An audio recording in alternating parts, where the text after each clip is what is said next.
warahmatullahi wabarakatuh. Kembali lagi di channel Agung Setiawan. Mulai video kali ini jangan lupa subscribe, like di bawah ini guys ya.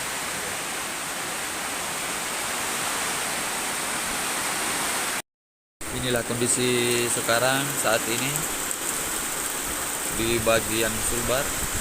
Kembali lagi angin kencang disertai dengan hujan pemirsa.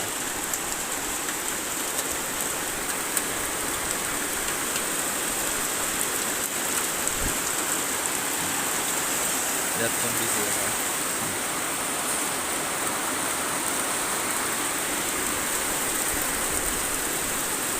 Dangannya kayak angin puting beliung guys. Tidak tenang dia. Sedikit-sedikit kencang, sedikit-sedikit tidak begitu.